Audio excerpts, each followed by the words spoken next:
असाउद्दीन ओवैसी जी।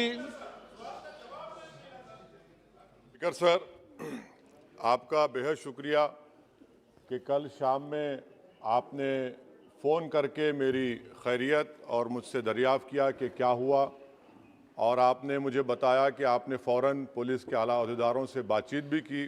मैं आपका बेहद शुक्रिया अदा करता हूं कि आपने अपनी संवैधानिक जिम्मेदारी को एक रुकने पार्लिमान की जान पर जब कातिलाना हमला किया गया टोल गेट पर, आपने उस बात की। मैं आपका शुक्रिया अदा करता हूं। स्पीकर साहब, मैं मुख्तसर से यहाँ पर ये बात कहना चाहूँगा कि मुख्तलिफ सियासी पार्टियाँ मुख्तलिफ प्रदेश में इक़्तिदार पर हैं। ये बात आप तमाम को मैं गोशेगुजार कर रहा हूँ कि आखिर ये कौन लोग हैं जो गोली पर भरोसा करते हैं, बैलेट पर नहीं करते। आखिर ये कौन लोग हैं जो इतना रेडिकलाइज हो चुके हैं कि इनको इस संविधान पर एतमाद नहीं रहा, उनको अंबेडकर के बनाए हुए संविधान के खिलाफ हैं, जो इतनी नफरत पैदा करते हैं। आखिर ये कौन लोग हैं? मैं इसको सियासी गुफ्तगू नहीं करूंगा, ये सबके लिए छोड़ रहा हूं, क्योंकि जहां तक मुझे मालूम कि मैं 2 मरतबा का विधायक हूं, 4 मरतबा का सांसद हूं, और अगर इस तरह से अगर राजनीति आगे बढ़ेगी कि टोल गेट पर गाड़ी रुकती है और 4 राउंड गोलियां चलाई जाती हैं, आखिर इन नौजवानों को ये कैसे रेडिकलाइज हुए? और मैं सरकार से पूछना चाहता हूं कि क्या उन्होंने ये रेडिकलाइजेशन सैयद कुतुब की किताब पढ़कर रेडिकलाइज हुए, अब्दुल्ला अज़ाम की किताब पढ़कर रेडिकलाइज हुए, या अयमन अल ज़ोहरी की किताब पढ़कर रेडिकलाइज हुए?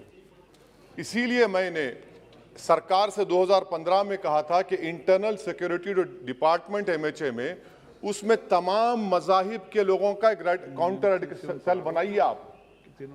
और सर, ये रेडिकलाइज हो चुके हैं तो भारत की इससे राइट विंग कम्युनिज्म और टेररिज्म बढ़ेगा। मैं आपसे अपील कर रहा हूं कि जो गलती NDA 1 में की थी, आप वही करने जा रहे हैं। आपको नुकसान होगा, आपकी सरकार को नुकसान होगा, देश को तो, देश की सालिमियत को खतरा तो पैदा हो रहा है। सर, मैं आपके जरिए से सरकार को यह भी बताना चाहूंगा कि जिन लोगों ने ये रेडिकलाइजेशन किया है, आप इस पर गौर करिए, इन पर UAPA क्यों नहीं लगाते आप? अगर कोई स्पीच देता है, अगर कोई फेसबुक पर किसी क्रिकेट मैच पर किसी टीम की तायीद करता है तो UAPA लगता है। एक सिटिंग MP के ऊपर UAPA नहीं लगेगा सर। मैं सरकार पर छोड़ता हूं। सर, चौथी बात यह है कि रेडिकलाइजेशन की जब बात होती है, हमने यहां पर एक कांग्रेस के बड़े नेता से सुना कि 2 भारत हैं दौलत के एतबार से। नहीं सर, भारत की दौलत मोहब्बत है। भारत की दौलत पैसों की दौलत नहीं है, भारत की दौलत मोहब्बत है। हां, 2 भारत हैं, एक मोहब्बत पर जो पिछले कई बरसों से आबाद है, और एक नफरत पर भारत बन रहा है। तो क्या आप दौलत की भारत की मिसाल देंगे या मोहब्बत की भारत की मिसाल देंगे? अगर मोहब्बत की भारत की मिसाल देंगे तो उसमें आपको मेरी जबान को रोकने के लिए गोली चलाने की जरूरत नहीं है। इस 2 भारत को समझने की जरूरत है। सर, सर सुनिए सर, मैंने करीब से 6 फीट से गोलियां देखी। मुझे बोलने दीजिए सर, हो सकता है कि कल दिन ना देखूं मैं। अगर मैं यहां पर नहीं बोलूंगा तो कहां बोलूंगा सर?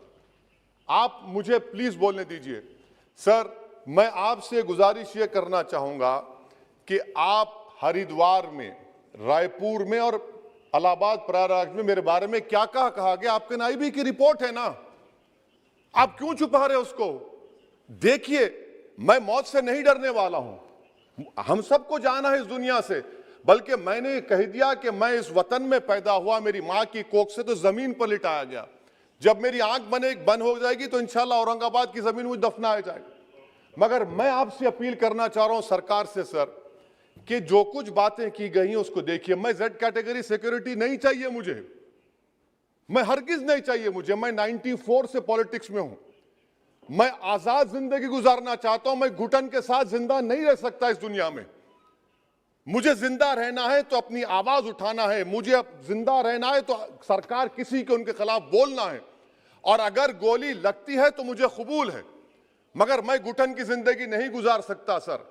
मेरा मानना यह है कि संविधान में अगर देश के गरीबों को, मजलूमों को, अल्पसंख्यक समाज को सिक्योरिटी मिलेगा तो मुझे मिलेगी। सर, आपकी चिंता हमें है ना सर इसलिए सिक्योरिटी दे रहे हैं सर आपको नहीं सर, देश के गरीब बचेंगे तो मैं बचूंगा। ओवैसी की जान इखलाक पीलू से बढ़कर नहीं है सर।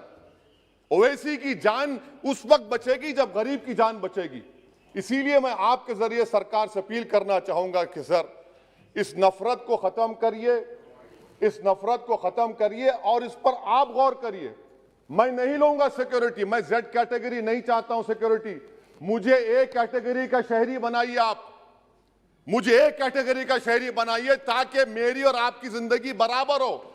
जब देश के प्रधानमंत्री पर सिक्योरिटी ब्रीच हुआ, अपोजिशन की तरफ से मैंने कहा था कि गलत हुआ। सब सेकुलर पार्टी के लोगों ने कहा कि ओवैसी तुम क्यों बोले, तुम क्यों बोले। मैंने कहा नहीं, देश का प्रधानमंत्री मेरा है, सिक्योरिटी ब्रीच हुई तो एक्शन लेना चाहिए। मगर 4 मर्तबा के एमपी पर कोई 6 फीट के फासले से 4-4 गोली चलाता है। मुझे मौत है, हम सबकी मौत है, मगर मैं इन गोली चलाने वालों से डर कर खामोश नहीं बैठने वाला हूं। और मैं दुआ करता हूं कि उत्तर प्रदेश में पुरअमन पोलिंग होगी इंशाअल्लाह। उत्तर प्रदेश की जनता गोली चलाने वालों का जवाब बैलेट से देगी, नफरत का जवाब मोहब्बत से देगी और कमजोरों को दबाने का जवाब हिस्सेदारी से देगी। मेरी आपसे गुजारिश है सर कि मुझे जेड कैटेगरी नहीं चाहिए, मैं रिजेक्ट करता हूं। आप इंसाफ करिए सर, उस पर यूएपीए लगाइए। और इनके दिमाग कौन है? 2 लोग रेकी करते हैं, उनको मालूम कि मैं मीरठ किठौर से आ रहा हूं उस टोल गेट पर, और 6 फीट के फासले पर गोली चलाते हैं। तो आप देख लीजिए सर, आप सरकार के हवाले, अगर आप इंसाफ करना चाहे आप इंसाफ कर सकते, मगर रेडिकलाइजेशन आपको नुकसान पहुंचाएगा और इससे राइट विंग टेररिज्म बढ़ेगा। शुक्रिया सर।